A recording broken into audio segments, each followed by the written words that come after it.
Praise the Lord, everyone. Sean back with another video for you all. I just wanted to come today and just show this illustration concerning people who believe you have to do good works to either obtain salvation and or maintain salvation. And I just wanted just to show just kind of what I felt the Lord put on my heart to show. Just imagine the law as a chain, and we see on one side we have a chain that's completely together. Every link is together, and that's the law has been kept. And then you have on the other side one link that's popped. Now you do not have a complete chain anymore, and that is a law that has not been kept. And Christ simply said, "Be ye perfect as my Father in heaven is perfect." So anything outside of perfection, God is not going to allow into his kingdom. So we think about what is sin. Well, 1 John 3:4 says that sin is transgression of the law.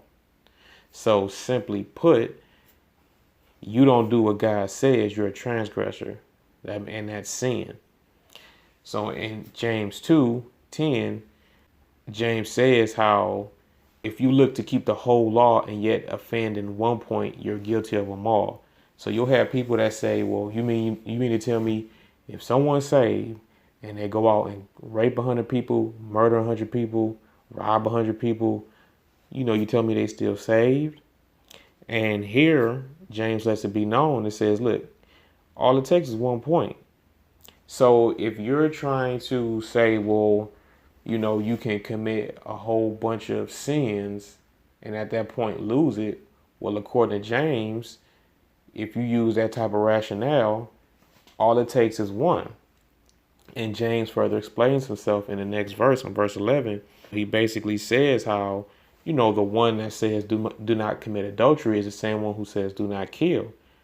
So, and he further elaborates and says, if you commit no adultery yet kill, he says you're still guilty.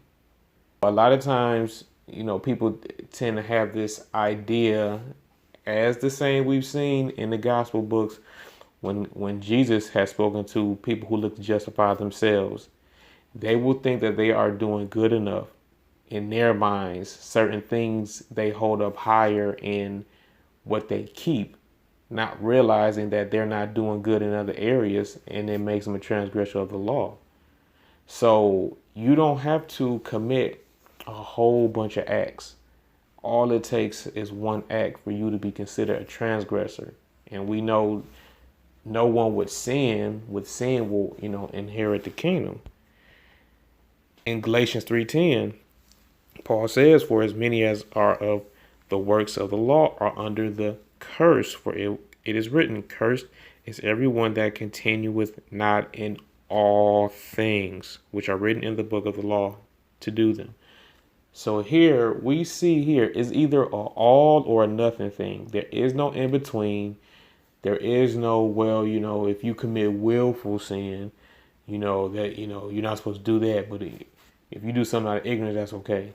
Or if you do your sin 100 times or 100,000 times, that's gonna, affect your salvation. But if you struggle, slip up here and there, that's okay. It's not okay, but you won't lose salvation. Well, no, you're either 100% or you're not. And that's why I kind of wanted to show this chain, because if we allow this chain to represent the law and we come before God, we either have a full chain not broken anywhere, or we don't have a complete chain. Even, you don't have to have a whole bunch of popped links in your chain for it to be not a full chain. All it takes is one link to be broken. And this is why grace is so necessary, and I'm so thankful for it. There are things that I do, and I'll admit, there are things that I do in the heat of the moment.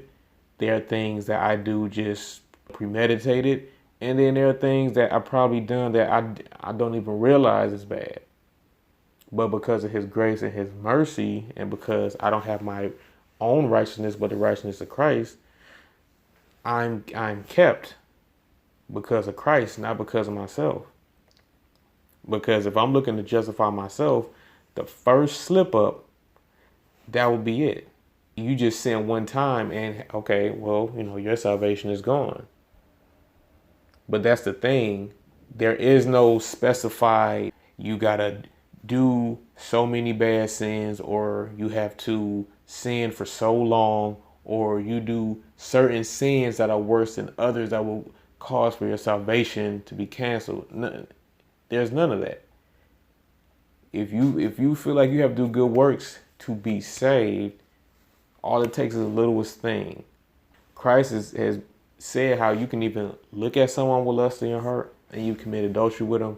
That just shows you don't even have to necessarily go out and physically do the act, but you can have like evil, sinful thought, and that'll be enough. That'll be enough for that to be considered sin. So we really have to understand what grace is, and unfortunately, there are people out there who take grace and transform it into a reward that you have to earn after you obtain grace. It's like it starts off as grace, now it's a reward. No, grace stays grace. Whatever got you there will keep you there. People like to use, well, straight is the gate and narrow is the path, and they look at it as works. As for the longest time, so did I. I'll admit to that, so did I. But that is talking about Christ. In him, there is no darkness at all. Now, in us, for those of us that are born again, yes, we are children of light. But guess what? We still have this sinful flesh on us. And we've seen in the Bible how the flesh and the spirit war with each other. They want things that are opposite of each other. Christ, he didn't have that option. He can do all things but sin. Us, we have that option because we're still in our carnal flesh. And Christ, he fulfilled the law. Matthew 5:17 says, "Think not that I am come to destroy the law or the prophets. I am not come to destroy, but to fulfill." He came to fulfill the law. Now, who honestly can say that they fulfilled the law in and of themselves? To say, I've never faltered, I've never deviated, either before salvation or I would say more commonly after salvation. Who can honestly say, I've never done anything wrong? Anything. And you can't only specify to willful sin, because you can sin ignorantly. And I mean, you could do something like, if you're late to work or school or whatever, and you break the speed limit. You knew you were breaking the speed limit, and yet you still did it. Does that make it right? Now, I'll say maybe in certain situations, and this is just me, I could be wrong, but let's say, hey, there's an emergency. You got to rush your child to the ER, or someone needs help and you got to get to their house and you're flying. Maybe in certain situations, and just the same as, let's say someone was breaking in, we know we're not supposed to kill and we're not necessarily supposed to hurt people. But what if you had an intruder come into your house and who's trying to harm or particularly kill you and your family? Well, I believe you have a duty to defend yourself and your family. And I don't think, you just sit there and just say, well, I'm not supposed to, repay evil for evil, and I'm not supposed to kill. So they're just going to whack me and my family. Like, I honestly don't believe that. I don't.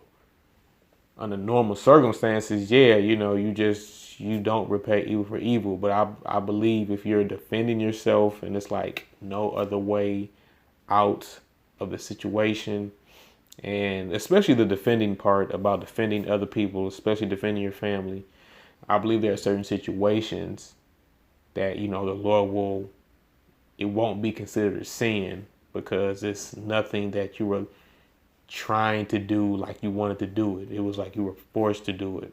You're not going to let someone just come in and just kill your children and your wife or your husband or whoever. So, I just wanted to make this video and show that, unless you have a complete chain, then if you're looking to save yourself or keep yourself saved through works. And that's what it is. Some people don't want to admit to that type of wording because, you know, it sounds bad. And it's like they know it sounds bad, but they still can't help but think that we got to do works. But still, in fact, that's what it is. You're either saving yourself and keeping yourself saved. And unless you have a complete chain, and that's not even, and we didn't even mention about being born in sin, which I believe we all have. So even if you did everything right, you still were born in it, and you have to have that taken away. But if we're just talking about just what you do, then are you coming with a complete chain? No links broken. If not, then either you never, you cannot get it, or you lost it, if that's the case. So I wanted just to make this video. Pray God got the glory first and foremost out of it, and I pray that whoever needs to see this video will see it and be blessed and edified by it. So until next time, I love you all, and God bless.